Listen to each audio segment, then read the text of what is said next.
Marian ഉടമ്പടി ധ്യാനത്തിലേക്ക് നമ്മൾ ഭക്തിപൂർവ്വം പ്രവേശിക്കുകയാണ്. ഈശോയുടെ നമുക്ക് ഹൃദയത്തിൽ നന്ദി പറയാം.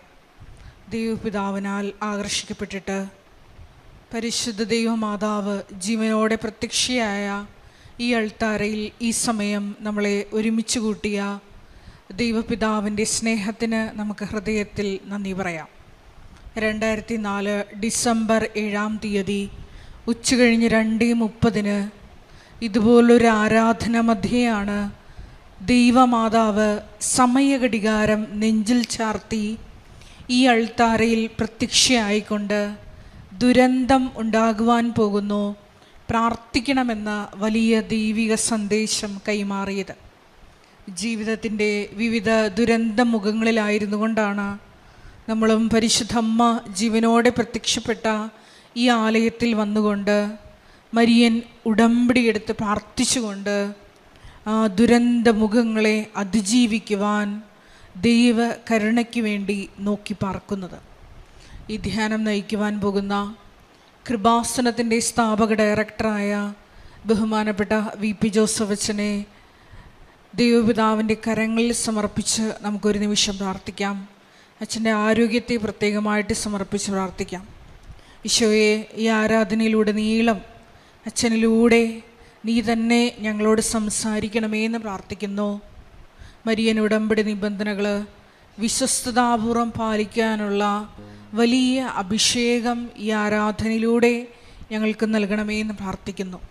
ഞങ്ങളുടെ മരിയൻ ഉടമ്പടിയിൽ വന്നുപോയിട്ടുള്ള പാകപ്പിഴകൾ പരിഹരിക്കുവാൻ ഈശോയെ ഈ ആരാധനയിലൂടെ നീ ഞങ്ങളോട് സംസാരിക്കണമേ എന്ന് ഞങ്ങൾ പ്രത്യേകമായിട്ട് പ്രാർത്ഥിക്കുന്നു.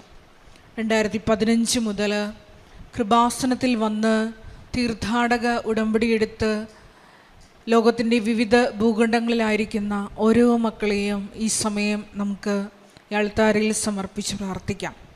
എടുത്ത ഉടമ്പടി മറന്നുകൊണ്ട് അലസമായ ജീവിതം നയിക്കുന്ന മക്കളെ പ്രത്യേകമായിട്ട് ഈ ആരാധനയിൽ നമുക്ക് സമർപ്പിച്ച് പ്രാർത്ഥിക്കാം. ഈശോയെ, മരണം വരെയും നല്ലൊരു ഉടമ്പടി സാക്ഷിയായി പരിശുദ്ധ അമ്മയുടെ ഈ അൾത്താരയിൽ നടന്ന പ്രത്യക്ഷീകരണത്തിൻ്റെ സാക്ഷിയാക്കി ഞങ്ങളെ ഓരോരുത്തരെയും ജീവിക്കുവാൻ ഈശോയെ അധിക അഭിഷേകത്താൽ നിറയ്ക്കണമേ എന്ന് നമുക്ക് ഓരോരുത്തർക്കും പ്രത്യേകമായിട്ട് പ്രാർത്ഥിക്കാം. 2020 മുതൽ ഓൺലൈനായി ഉടമ്പടിയെടുത്ത് പ്രാർത്ഥിക്കുന്ന മുഴുവൻ മക്കളെയും ഈ അൾത്താരയിൽ സമർപ്പിച്ച് പ്രാർത്ഥിക്കാം. ഈശോയെ, എല്ലാ മക്കളെയും പരിശുദ്ധ അമ്മയുടെ പ്രത്യക്ഷീകരണത്തിൻ്റെ സ്ഥിരം സാക്ഷികളാക്കി ഈ അൾത്താരയിൽ ഉയർത്തണമേ എന്ന് പ്രാർത്ഥിക്കുന്നു. വിവിധങ്ങളായ സമയങ്ങളിൽ വിവിധങ്ങളായ സോഷ്യൽ മീഡിയ പ്ലാറ്റ്ഫോമുകളിലൂടെ ഈ ആരാധനയിൽ പങ്കെടുത്ത് പ്രാർത്ഥിക്കുവാൻ പോകുന്ന മുഴുവൻ മക്കളെയും ഈ അൾത്താരയിൽ സമർപ്പിച്ച് പ്രാർത്ഥിക്കുന്നു. എല്ലാവരെയും ഈശോയെ അഭിഷേകത്താൽ നിറയ്ക്കണമേ എന്ന് പ്രാർത്ഥിക്കുന്നു. ഈ വലിയ നോമ്പിലായിരിക്കുന്ന ഞങ്ങൾക്കെല്ലാവർക്കും പുത്തൻ ആത്മീയ ചൈതന്യം ഈ ആരാധനയിലൂടെ നൽകണമേ എന്ന് പ്രാർത്ഥിക്കുന്നു. ഞങ്ങളുടെ ഉപവാസ ത്യാഗ പ്രവർത്തനങ്ങളോട് ചേർത്തുകൊണ്ട് ഈശോയെ ഞങ്ങൾ ഈ ആരാധനയിൽ പ്രത്യേകമായിട്ട് ഉയർപ്പിൻ്റെ ആ വലിയ രഹസ്യം ഞങ്ങളുടെ ജീവിതത്തിലും ക്രിസ്തു സാക്ഷ്യമായിട്ട് അത് മറ്റുള്ളവർക്ക് പകുത്തു കൊടുക്കുവാൻ ഈ ആരാധനയിലൂടെ ഞങ്ങളെ ഓരോരുത്തരെയും തിരഞ്ഞെടുത്ത് അഭിഷേകം ചെയ്യണമേ എന്ന് പ്രാർത്ഥിച്ചുകൊണ്ട് ദിവ്യകാരുണ്യനാഥനെ വരവേറ്റുകൊണ്ട് നമുക്ക് ഇരുകരങ്ങളും ഉയർത്തി ശക്തമായി സ്തുതിച്ച് പ്രാർത്ഥിക്കാം. യേശുവേ നന്ദി, യേശുവേ ആരാധന, ദൈവപിതാവേ നന്ദി, ദൈവപിതാവേ മഹത്വം, യേശുവേ നന്ദി, യേശുവേ ആരാധന, ദൈവപിതാവേ നന്ദി, ദൈവപിതാവേ മഹത്വം, യേശുവേ നന്ദി, യേശുവേ ആരാധന, യേശുവേ സ്തോത്രം, ദൈവപിതാവേ നന്ദി, ദൈവപിതാവേ മഹത്വം, ദൈവപിതാവേ ആരാധന. പരിശുദ്ധ പരമദിവ്യകാരുണ്യത്തിന് ആരാധനയും സ്തുതിയും പുകഴ്ചയും പരിശുദ്ധ പരമദിവ്യകാരുണ്യത്തിന് ആരാധനയും സ്തുതിയും പുകഴ്ചയും. എൻ്റെ പ്രിയപ്പെട്ടവരെ, വിശുദ്ധ ഗ്രന്ഥം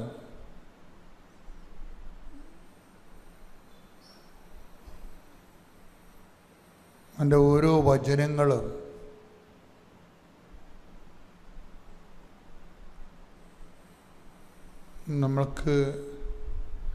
നമ്മളെ അഭിസംബോധന ചെയ്തുകൊണ്ടാണ് എഴുതിയിരിക്കുന്നത്. ദൈവത്തെ അന്വേഷിക്കുന്നവരെ, ദൈവത്തെ അന്വേഷിക്കുന്നവരെ. അപ്പം അന്വേഷിക്കാൻ തോന്നണത് തന്നെ ഒരു ദൈവദാനമാണ്. ശൂന്യത ഊരിയിടുന്ന സ്ഥലത്ത് ഞാൻ നിന്നെ കണ്ടെത്തിയെന്നാണ്. അപ്പം നമ്മൾ ദൈവത്തെ കണ്ടെത്തുന്നതിനേക്കാൾ പ്രധാനപ്പെട്ടതാണ് ദൈവം നമ്മളെ കണ്ടെത്തണത്. കാര്യം നമുക്കിപ്പോൾ ദൈവത്തെ അന്വേഷിക്കണമെന്ന് ഒരു ആഗ്രഹം ഉണ്ടെങ്കിൽ, അന്വേഷിക്കാൻ ദൈവത്തെ കണ്ടെത്താൻ പറ്റുന്ന പരിസരങ്ങളിൽ നമ്മൾ വന്നിട്ടുണ്ടെങ്കിൽ, അത് നമ്മൾ ദൈവത്തെ കണ്ടെത്തുന്നതിനേക്കാൾ ഉപരി ദൈവം നമ്മളെ കണ്ടെത്തുന്നതിൻ്റെ രീതിയാണ് ബൈബിൾ വെളിപ്പെടുത്തുന്നത്. Take the word of God. ശ്രുതിക്കട്ടെ ഹല്ലേലൂയ, ഹല്ലേലൂയ, ഹല്ലേലൂയ, ഹല്ലേലൂയ. യേശുവേ നന്ദി, ഹല്ലേലൂയ, ഹല്ലേലൂയ. യേശുവേ സ്തുതി, യേശുവേ ആരാധന, ആരാധന,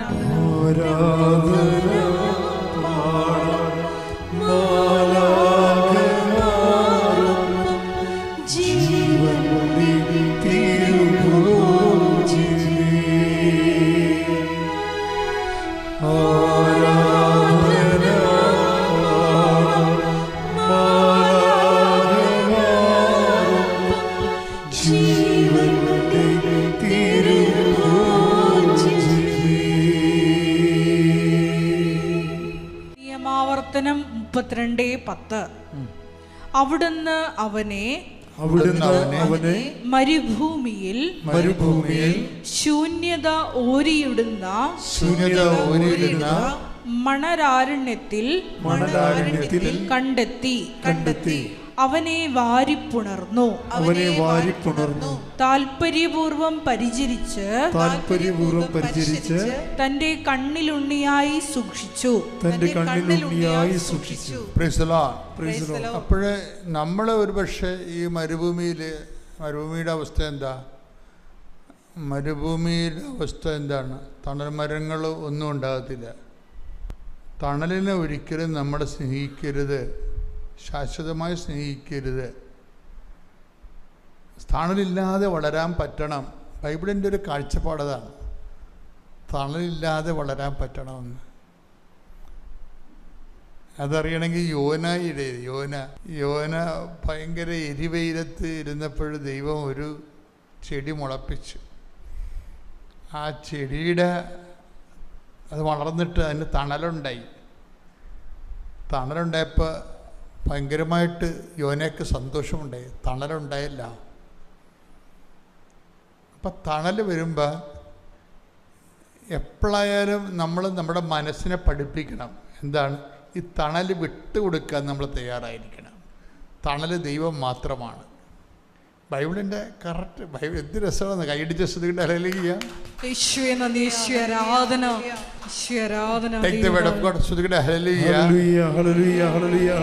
യോന 4:6-7 തിരുവചനങ്ങൾ. യോന 4:6-7. യോനായിക്ക് തണലും ആശ്വാസവും നൽകുന്നതിന് ദൈവമായ കർത്താവ് ഒരു ചെടി മുളപ്പിച്ചു. ആ ചെടി കണ്ട് യോന അത്യധികം സന്തോഷിച്ചു. ഒരു തണല് വന്നപ്പോൾ ഭയങ്കര സന്തോഷമായി ആളിനെ. പക്ഷേ നമ്മൾ സന്തോഷത്തെ കല്യാണം കഴിച്ചുകൊണ്ട് അതിൻ്റെ കൂടെ ജീവിക്കാനൊന്നും പറ്റത്തില്ല നമുക്ക്. കാര്യം ദൈവം മാറിപ്പോവും. തണലാണ് ദൈവം എന്ന് നമ്മൾ പറയും. അതുകൊണ്ട് എപ്പോഴും നിന്റെ കർത്താവ് ദൈവം ഞാനാകുന്നു എന്നുള്ള പഠനം എപ്പോഴും വന്നുകൊണ്ടിരിക്കും. ഈ കൃപാസന അൾത്താരയിൽ പ്രത്യക്ഷീകരണത്തിൻ്റെ സാക്ഷിയായി തീരുവാൻ ഞങ്ങളെ അനുഗ്രഹിച്ച ഈശോയ്ക്കും മാതാവിനും 1000 നന്ദി അർപ്പിക്കുന്നു. എൻ്റെ പേര് പ്രിൻസി. ഞാൻ ദുബൈയിലാണ് വർക്ക് ചെയ്യുന്നത്. അപ്പോൾ ഇവിടെ സാക്ഷ്യം പറയാൻ വേണ്ടി തന്നെ മാത്രമായിട്ടാണ് ഇന്നിവിടെ എത്തിയിരിക്കുന്നത്. ഇതെൻ്റെ ബ്രദർ പ്രജ്വൽ, അവൻ ബാംഗ്ലൂരിലാണ് വർക്ക് ചെയ്യുന്നത്.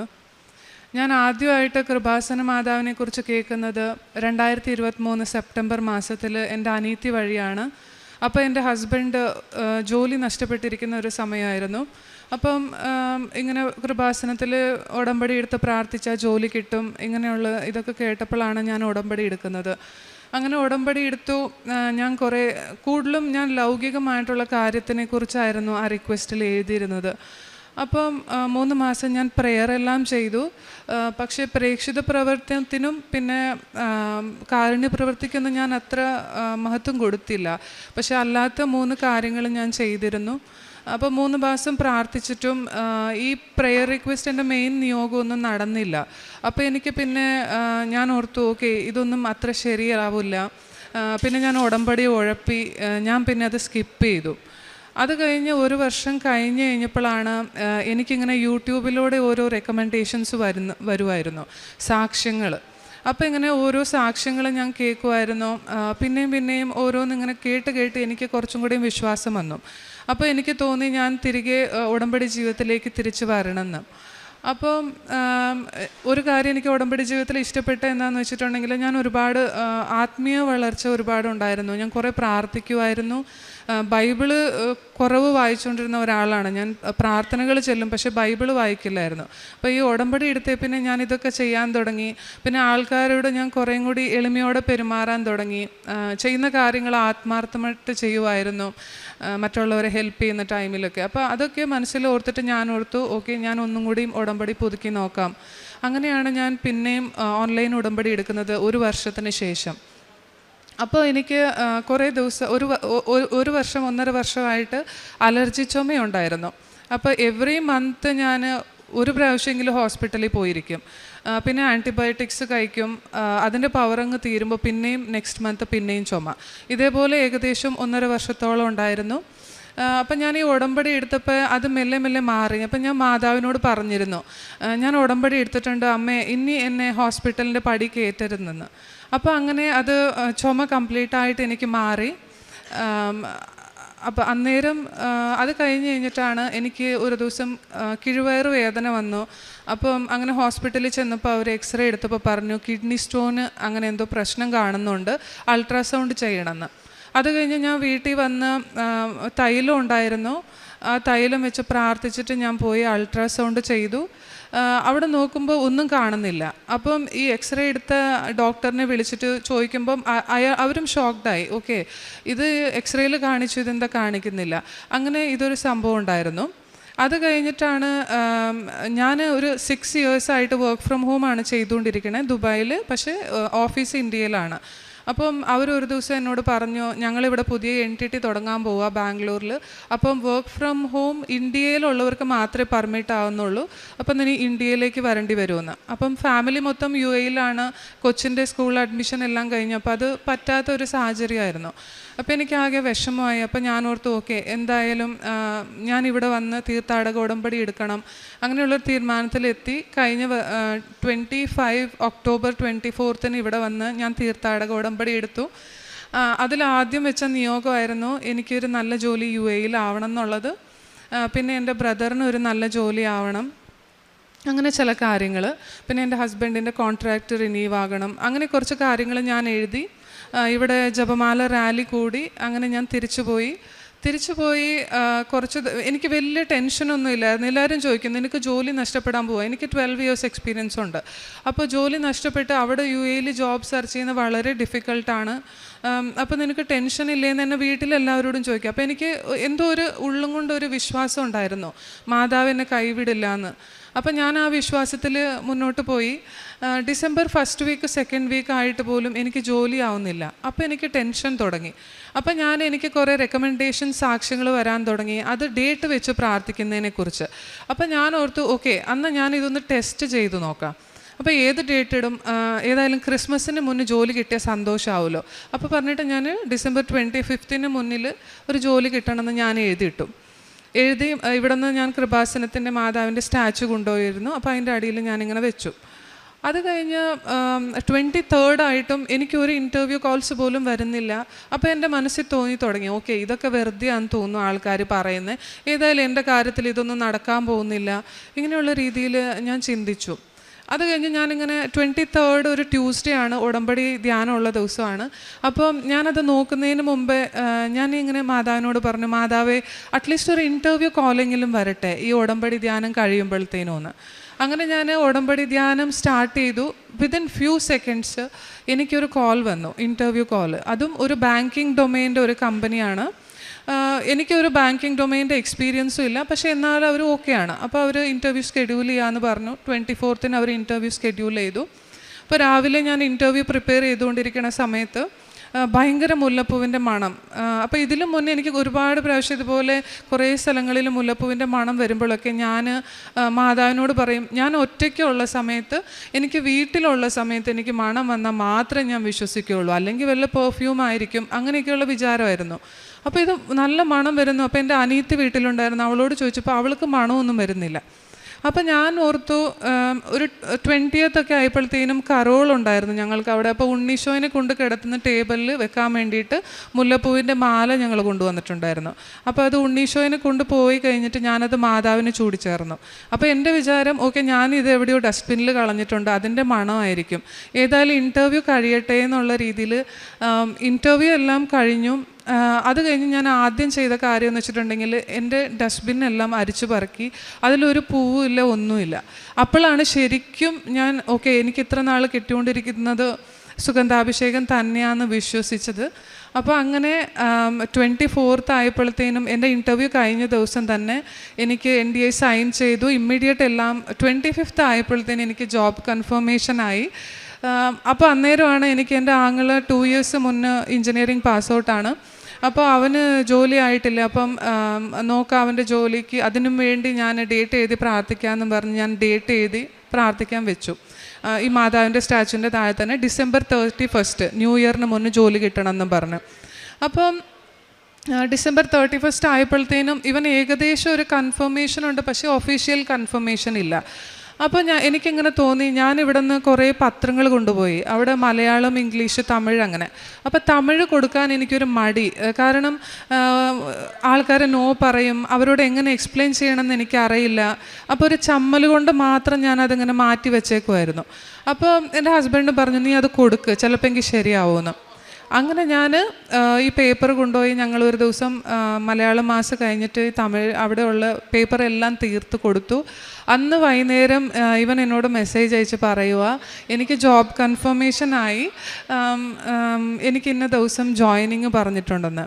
അങ്ങനെ ഇതാണ് എൻ്റെ മെയിനായിട്ടുള്ള സാക്ഷ്യങ്ങൾ. എനിക്ക് ഒരുപാട് ചെറുതും വലുതുമായിട്ടുള്ള ഒരുപാട് അനുഗ്രഹങ്ങൾ എനിക്ക് കിട്ടിയിട്ടുണ്ട്.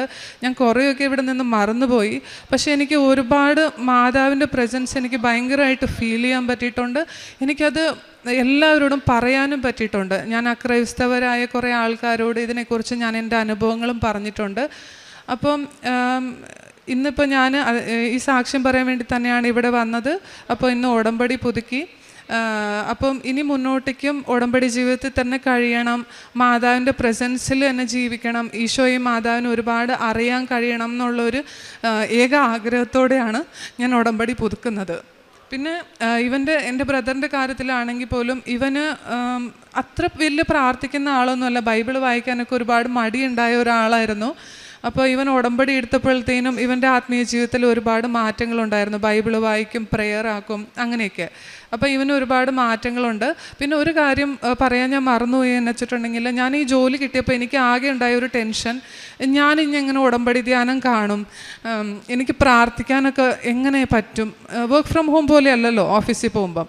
അപ്പം അങ്ങനെ ഇരുന്ന ദിവസം ഞാൻ ജോയിൻ ചെയ്ത് 2nd day ഞങ്ങൾക്കൊരു ഇമെയിൽ വരുന്നു, എനിക്ക് ഈ year full Tuesday work from home ആണെന്ന്. ഇത് കൂടുതൽ എനിക്കൊന്നും പറയാനില്ല. പിന്നെ എനിക്ക് പോകുന്ന സമയത്ത് 1 മണിക്കൂർ സമയം കിട്ടും, തിരിച്ചു വരുമ്പോൾ അതേപോലെ. അപ്പോൾ ഞാൻ ഈ സമയങ്ങൾ മാതാവിനും ഈശോയ്ക്കും വേണ്ടി മാത്രമായിട്ട് മാറ്റിവെക്കാൻ ഞാൻ തീരുമാനിച്ചു. കൊന്ത ചെല്ലും, ഇല്ലെങ്കിൽ ഇങ്ങനെ എന്തെങ്കിലും പ്രാർത്ഥിക്കും. അപ്പോൾ ആ ഒരു ടൈമിൽ ഞാൻ വേറെ ഒന്നും ഒരു കോൾ ചെയ്യോ മെസ്സേജ് ചെയ്യോ അതിനൊന്നും ഞാൻ പ്രാധാന്യം കൊടുക്കാറില്ല. അങ്ങനെ എനിക്ക് പ്രാർത്ഥിക്കാനുള്ള സാഹചര്യം കൂടി ദൈവം എനിക്ക് ഒരുക്കി തന്നു. പിന്നെ ഞാൻ ഈ നേർച്ച വസ്തുക്കൾ എടുത്തിട്ട് ഒരുപാട് എനിക്ക് ഇങ്ങനെ ഒരു ദിവസം ഞാൻ കാർ ലിഫ്റ്റാണ് യൂസ് ചെയ്യുന്നത്, അയാൾ ഒരുപാട് മൊബൈൽ നോക്കുന്നു. അപ്പോൾ എനിക്ക് പേടിയായി. ഒരു ദിവസം വണ്ടി ഇടിക്കുകയും ചെയ്തു. അപ്പോൾ അതായപ്പോൾ എനിക്ക് പേടിയായി. അപ്പം എൻ്റെ ഹസ്ബൻഡ് പറഞ്ഞു, നീ അയാളോട് പറയും ഇനി മൊബൈൽ നോക്കരുതെന്ന്. അപ്പോൾ എനിക്ക് ഇനി അവരായിട്ട് ഞാനൊരു വാക്ക് തർക്കത്തിലല്ല. അപ്പം ഞാൻ ഓർത്തു ഉപ്പ് കൊണ്ടുപോയി ഞാൻ അയാളുടെ വണ്ടിയിലിടാന്ന്. അങ്ങനെ ഞാൻ ഉപ്പ് കൊണ്ടുപോയി അയാളുടെ വണ്ടിയിൽ ഇങ്ങനെ ജസ്റ്റ് ഇങ്ങനെ ഒരു സീറ്റിൻ്റെ ബാക്ക് സൈഡിൽ ഇങ്ങനെ ഇട്ടു. ആ നെക്സ്റ്റ് മൊമെൻറ്റ് തൊട്ട് അയാൾക്കൊരു കോൾസും വന്നിട്ടില്ല, അയാൾ മൊബൈലും കണ്ടിട്ടില്ല. ഇങ്ങനെ കുറേ കാര്യങ്ങൾ കുറേ ഞാൻ മറന്നുപോയി. ഒരുപാട് അനുഗ്രഹങ്ങൾ മാതാവ് എനിക്ക് തന്നിട്ടുണ്ട്. ഞാനിന്ന് ഈ സ്റ്റേജിൽ ഇവിടെ നിൽക്കുന്നുണ്ടെങ്കിൽ തന്നെ ചെറുപ്പം തൊട്ടേ എനിക്ക് മാതാവും ഈശോയും ഒരുപാട് അനുഗ്രഹങ്ങൾ തന്നുകൊണ്ട് മാത്രമാണ്. അപ്പം ഈ തന്ന എല്ലാ അനുഗ്രഹങ്ങൾക്കും മാതാവിനും ഈശോയ്ക്കും 1000 നന്ദി ഞാൻ അർപ്പിക്കുന്നു. എൻ്റെ പേര് ആൽഡ്രിൻ. ഞാൻ വരുന്നത് മാനശ്ശേരി സെൻറ്റ് മൈക്കിൾസ് ഇടവാംഗമാണ്. ഇതെൻ്റെ അമ്മയാണ്, പേര് മേരി ഏഞ്ചൽ. അമ്മയും എനിക്ക് വേണ്ടി ഞാനും അമ്മയും ഉടമ്പടി എടുത്ത് പ്രാർത്ഥിച്ചിരുന്നു. ഞാൻ ജർമ്മൻ ഭാഷാ പഠനത്തിന് വേണ്ടിയാണ് ഉടമ്പടി നിയോഗം വെച്ചിരുന്നത്. B1 ഉടമ്പടി എടുക്കുന്നതിന് മുൻപേ B1 പരീക്ഷ എഴുതിയായിരുന്നു. പക്ഷേ എനിക്കത് പാസ്സാകാൻ കഴിഞ്ഞിരുന്നില്ല. അതിൻ്റെ പിറ്റേ ദിവസം തന്നെ ഞാൻ വന്ന് ഉടമ്പടി എടുത്തായിരുന്നു. എന്നിട്ടും ഞാൻ B1 എക്സാം അപ്പം തന്നെ 2-3 ദിവസം കഴിഞ്ഞ് എഴുതിയായിരുന്നു. പക്ഷേ എനിക്ക് അതും പാസ്സാകാൻ കഴിഞ്ഞിരുന്നില്ല. ഞാൻ പിന്നീട് സാക്ഷ്യത്തിലൂടെ മനസ്സിലാക്കി എങ്ങനെയാണ് ഉടമ്പടിയിൽ ജീവിക്കുന്നതെന്ന്. ഞാൻ ദിവസേന കുർബാന കൂടുകയും 2 ആഴ്ച കൂടുമ്പോൾ കുമ്പസാരിക്കുകയും അരമണിക്കൂർ ബൈബിൾ വായിക്കുകയും ബാക്കിയുള്ള പ്രവേശന പ്രവർത്തനങ്ങളെല്ലാം ചെയ്തു പോന്നു. പിന്നീട് ഞാൻ B1 ഉപേക്ഷിച്ചു B2 പഠിച്ചു തുടങ്ങാമെന്ന് വിചാരിച്ചു. ഞാൻ അങ്ങനെ B2 പഠിച്ചു. അങ്ങനെ B2വിൻ്റെ ക്ലാസ് കഴിയാറായപ്പോൾ ഞാൻ എക്സാം സ്ലോട്ട് എടുക്കാൻ ശ്രമിച്ചു. അന്നൊക്കെ എക്സാം സ്ലോട്ട് കിട്ടുന്നത് ഭയങ്കര പ്രയാസമേറിയ കാര്യമായിരുന്നു. എന്നിരുന്നാലും എനിക്ക് ആ മാസം തന്നെ 4 മൊഡ്യൂൾ എഴുതാൻ ഉള്ള കൃപ നൽകി അനുഗ്രഹിച്ചു. ഞാൻ ആദ്യം പുതുക്കാൻ വന്നപ്പോൾ 17 എന്നൊരു നമ്പർ എഴുതി പ്രാർത്ഥിച്ചായിരുന്നു. അങ്ങനെ എനിക്ക് 17-ാം തീയതി കൊൽക്കത്തയിൽ എക്സാം എഴുതാനുള്ള കൃപ നൽകി അനുഗ്രഹിച്ചു. അങ്ങനെ ഞാൻ കൊൽക്കത്തയിൽ എക്സാം എഴുതാൻ പോയി. അവിടെ കൊൽക്കത്തയിൽ എക്സാം എഴുതാൻ വരുമ്പോൾ ഒരു കോൺവെൻറ്റിലാണ് മിക്ക സ്റ്റുഡൻസും അവിടെ താമസിക്കുന്നത്. അങ്ങനെ എൻ്റെ മുറിയിൽ 4-5 പേരുണ്ടായിരുന്നു. അക്രൈസ്തവരും ഒരു ഉടമ്പടി എടുത്ത ഒരു ആളും എൻ്റെ റൂമിലുണ്ടായിരുന്നു. ഞങ്ങളെങ്ങനെ പ്രാർത്ഥിക്കുകയും അക്രൈസ്തവരോടും മാതാവിനെ കുറിച്ച് പറഞ്ഞു കൊടുക്കുകയും ചെയ്തിരുന്നു. എക്സാമിൻ്റെ ദിവസം രാവിലെ ഞങ്ങൾ പ്രത്യക്ഷീകരണ പ്രാർത്ഥന ഒരുമിച്ച് ചൊല്ലുകയും തൈലം പൂശി അവർക്ക് ഞങ്ങൾ കുരിശ് വരച്ചു കൊടുത്ത് പ്രാർത്ഥിക്കുകയും ചെയ്തായിരുന്നു. അങ്ങനെ ഞങ്ങൾ എക്സാം എഴുതി 4 ദിവസം കൊണ്ട് റിസൾട്ട് വന്നു. ഞങ്ങളുടെ റൂമിലുണ്ടായിരുന്നവർ എല്ലാവരും പാസ്സായി. എനിക്ക് അന്ന് എഴുതിയ 4 മൊഡ്യൂൾ എഴുതിയ 3 മൊഡ്യൂൾ ഞാൻ പാസ്സായി. അങ്ങനെ ഞാൻ എൻ്റെ പ്രോസസ്സിങ് സ്റ്റാർട്ട് ചെയ്യാൻ തീരുമാനിച്ചു. പക്ഷേ അന്നൊക്കെ ഭയങ്കര തട്ടിപ്പുകളും കാര്യങ്ങളുള്ളതുകൊണ്ട് ഞങ്ങൾക്ക് ഒരു ഏജൻസിയെ സമീപിക്കാൻ പേടിയായിരുന്നു. പക്ഷേ പരിചയമുള്ളൊരു ജർമ്മനിലുള്ള ഒരാൾ വഴി ഞങ്ങൾ പ്രോസസ്സിങ് സ്റ്റാർട്ട് ചെയ്തു. പക്ഷേ ഒന്നും നടക്കുന്നുണ്ടായിരുന്നില്ല. എത്ര ട്രൈ ചെയ്തിട്ടും ഒരു ഹോസ്പിറ്റലുകാരും അങ്ങനെ ചെയ്യുന്നുണ്ടായിരുന്നില്ല. പിന്നെ ഞാൻ എൻ്റെ റൈറ്റിംഗ് മൊഡ്യൂളും അതിൻ്റെ ഇടയിൽ എഴുതിയായിരുന്നു. പക്ഷേ എനിക്ക് അതും പാസ്സാകാൻ കഴിയുന്നുണ്ടായിരുന്നില്ല. പക്ഷേ ഞാൻ എൻ്റെ വിശ്വാസം മുറുകെ പിടിച്ചു. മാതാവിൻ്റെ കൃപ എന്നിലൂടെ നടപ്പാകുമെന്ന് എനിക്ക് ഉറപ്പുണ്ടായിരുന്നു. അങ്ങനെ ഇരിക്കെ എൻ്റെ ഏജൻസിയിൽ നിന്ന് എനിക്കൊരു കോൾ വരികയും B2 മുഴുവൻ മൊഡ്യൂൾ ഉണ്ടെങ്കിൽ ഒരു ഇൻ്റർവ്യൂ അറ്റൻഡ് ചെയ്യാൻ പറ്റുമെന്ന് പറയുകയും ചെയ്തു. അങ്ങനെ എൻ്റെ പുതുക്കൽ സമയമായി. ഞാൻ എൻ്റെ നിയോഗത്തിൽ ഇത് എഴുതിയിരുന്നു. എനിക്ക് എങ്ങനെയെങ്കിലും ഇത് പങ്കെടുക്കാൻ കഴിയണമെന്ന് ഞാൻ എഴുതിയായിരുന്നു. ഞാൻ പുതുക്കി കഴിഞ്ഞ് തിരിച്ച് ബസ്സിന് പോകുന്ന സമയത്ത് എനിക്ക് ഏജൻസിയിൽ നിന്ന് കോൾ വരികയും B2 3 മൊഡ്യൂൾ ഉണ്ടെങ്കിൽ നിനക്ക് ഇൻ്റർവ്യൂ അറ്റൻഡ് ചെയ്യാൻ പറ്റും എന്ന് പറയുകയും ചെയ്തു. എന്നിരുന്നാലും ഡിസംബറിനത്തേക്കുള്ളിൽ ആ ലാസ്റ്റ് മൊഡ്യൂൾ കംപ്ലീറ്റ് ചെയ്യണമെന്ന് പറഞ്ഞായിരുന്നു. അങ്ങനെ ഞാൻ എൻ്റെ ഇൻ്റർവ്യൂ അറ്റൻഡ് ചെയ്യാൻ പോയി. ഞാൻ തൈലം പൂശി പ്രാർത്ഥിക്കുകയും ഉപ്പ് വിതറി പ്രാർത്ഥിക്കുകയും ചെയ്തു. ഞാൻ ഇതുവരെ ഒരു ഇൻ്റർവ്യൂ ഓൺലൈനിൽ പോലും അറ്റൻഡ് ചെയ്തിട്ടില്ല. അത് ജർമ്മൻസ് ഡയറക്റ്റ് വരുന്ന ഒരു ഇൻ്റർവ്യൂ ആയിരുന്നു. അങ്ങനെ ഞാൻ ആ ഇൻ്റർവ്യൂ അറ്റൻഡ് ചെയ്യുകയും അന്ന് 100 പേര് പങ്കെടുത്തു. അതിൽ 24 പേരിൽ ഞാൻ ഒരാളാവുകയും ചെയ്തു. എനിക്ക് ജർമ്മനിയിൽ ഒരു ഏജൻറ്റ് ഫീയും ഒരു പ്രോസസ്സിംഗ് ഫീയും ഫ്ലൈറ്റ് ടിക്കറ്റ് ഉൾപ്പെടെ ഒരു കോസ്റ്റുമിലാണ് എനിക്ക് ജർമ്മനിയിൽ പോകാൻ സാധിച്ചു. പിന്നീട് ഞാൻ എൻ്റെ അവസാന മൊഡ്യൂൾ എഴുതാൻ വേണ്ടി ശ്രമിച്ചിരുന്നു. അങ്ങനെ എനിക്ക് ഡൽഹിയിൽ ഒരു സ്ലോട്ട് കിട്ടി. പക്ഷേ അന്ന് ആ സ്ലോട്ട് കിട്ടിയ ദിവസം അഖണ്ഡ ജപമാലയുടെ ദിവസമായിരുന്നു. എനിക്ക് എങ്ങനെ അവിടെ പങ്കെടുക്കണമെന്ന് ആഗ്രഹമുണ്ടായിരുന്നു. പക്ഷേ എനിക്കതിന് സാധിക്കില്ലല്ലോ എന്നോർത്ത് എനിക്ക് സങ്കടം ഉണ്ടായിരുന്നു. എന്നിരുന്നാലും ഞാൻ അഖണ്ഡ ജപമാലയുടെ ഒരാഴ്ച മുൻപ് വന്ന് ഇവിടെ പ്രാർത്ഥിക്കുകയും ഒരു സമ്പൂർണ്ണ ജപമാല ചൊല്ലി മുട്ടിന്മേൽ നിന്ന് പ്രാർത്ഥിച്ചു.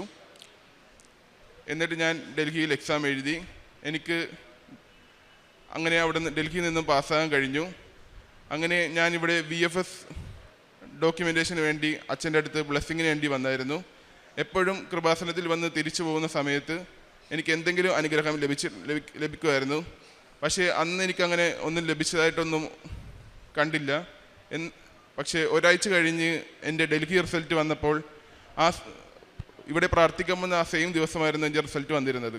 പക്ഷേ ഞാൻ ഒരാഴ്ച കഴിഞ്ഞാണ് ആ റിസൾട്ട് എനിക്ക് ഡിസംബർ 19 വിസ കിട്ടുകയും ഞാൻ ഈ വരുന്ന മാർച്ച് 4 ജർമ്മനിലേക്ക് പോവുകയാണ്.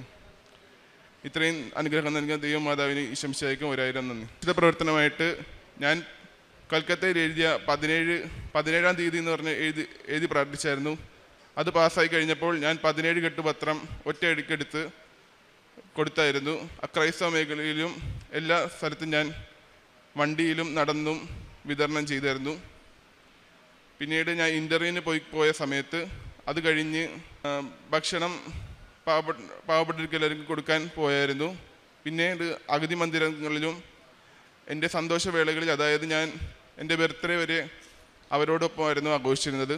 പിന്നീട് ഞാൻ സമ്പൂർണ്ണ ബൈബിൾ വായിച്ചു തീർത്തായിരുന്നു. ഈശോയ്ക്കും അമ്മയ്ക്കും 1000 നന്ദി.